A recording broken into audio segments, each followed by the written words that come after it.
You know, so many people email me and they say, Steve, I really would love to learn how to hit it longer. If I could just hit it 240 or 250, I'd have so much more fun playing golf.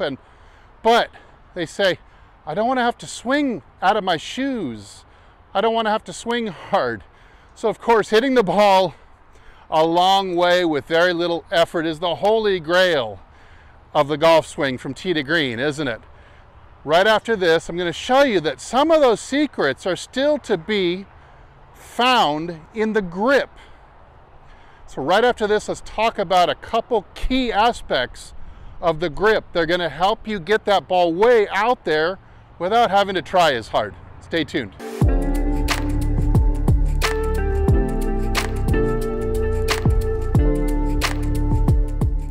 Hey, this is Steve with HitItLonger.com. I continue my journey to hit the ball longer and straighter than I ever have before. As now a senior golfer, 51 years old, I keep grooving a better and better swing, more efficient, keeping my speed that I had when I was younger for the most part. And I would love to help you do that too. So, hey, if you'd like to join me, hit the subscribe button, support the channel by hitting the like button right down there, and leaving a comment down below. All right, so in today's video, we're talking about the grip, particularly the left hand. I think the left hand has a lot more nuance to it than the right hand does. It takes a lot more careful examination and practice on your behalf to really be able to turn your swing into a very powerful, efficient motion. Now, I think there's two really subtle aspects to the left-hand grip that often get overlooked. And in the people that I see who come for lessons, usually they don't have it right. And so right off the bat, they're really struggling with getting power without really having to try to force the issue. All right, so let me move in a little bit closer. You can take a little bit better look at my grip here. You can see here a couple things that I'm doing that most people just don't get. Good golfers are doing this, bad golfers are not. Number one, you can see that this V at the bottom, it really starts with the crease. This crease is super duper key. If I take my hand off the club and just show you how my hand is molded, see, I've really pinned that thumb like it's almost like it's webbed, like a duck foot or something. I've got that webbing close, almost crazy glued together to the side of my hand there. So you're going to get a very, very tight crease that divides into a V at the bottom. That's number one. A lot of people, they show me this kind of grip where they've got the hand kind of more underneath, the thumb is on top, and there you see a really big gap in the webbing that does not allow a lot of leverage, a lot of torque to be applied without more effort. Just a very efficient way of doing it. Second thing I want to show you in the grip is how the thumb is positioned. Now I want to show you from the side here, you'll see, again, I'll go to take my hand off the grip and you'll see I've got this thumb scrunched a little bit. I don't have it long like this and flat. So it's not going to go on the grip long and flat like this. I'm actually going to kind of scrunch it up.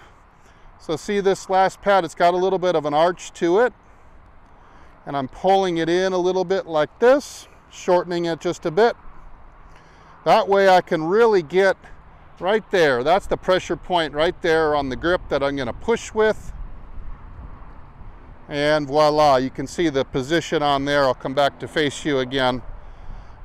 The webbing is tight and the thumb is scrunched. Now this way, I can produce the most force acting like this. Of course, as we turn the arm and the hand, that's going to turn into force that we're applying more on the plane. But if we were just holding it up here like a hammer, it's going to be, how hard can I hammer? You cannot do it with a bad left-hand grip. You'll only be able to hammer very effectively with this grip here. So just to prove the point, go over and get a hammer. I'll wait. All right, so you have your hammer now. I wasn't going to wait that long. but you have your hammer now. You'll see, if you've ever hammered any appreciable amount of nails in your life, you'll see that your hand is going to go right on there in the position that I just described. You're going to have the webbing tight, you're going to have the thumb scrunched, because it's the only way you can really smash that nail with the hammer and really get a lot of power into it. And then you can try doing it the other way, which would be the webbing gap and the thumb more long and straight. And you will see that you just don't feel like you have nearly as much power in that hammering motion. All right, so now with my good left hand grip on there, which I really feel I can really get a sense of snapping or torquing this thing around the circle by snapping the wrists. Let's give it a shot. See how easy it is to produce a 300-yard drive. Here we go.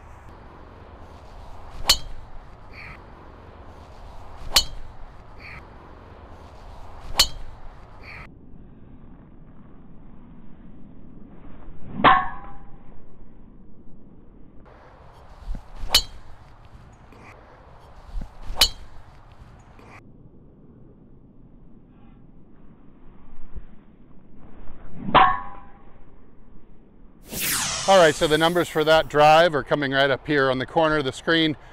It's about as easy as I can swing and still hit a ball 300 yards. So to the viewer, it looks like I'm not really going at it very hard to get a lot of distance. And that, a big reason for that is that I'm able to efficiently transfer the torque, my effort, turn it into torque that actually makes the club move and accelerate to a high speed without having to try. Now, if I had a poor grip, I would have to put a lot more effort into it to get that same amount of speed, and probably would have had more directional control to boot.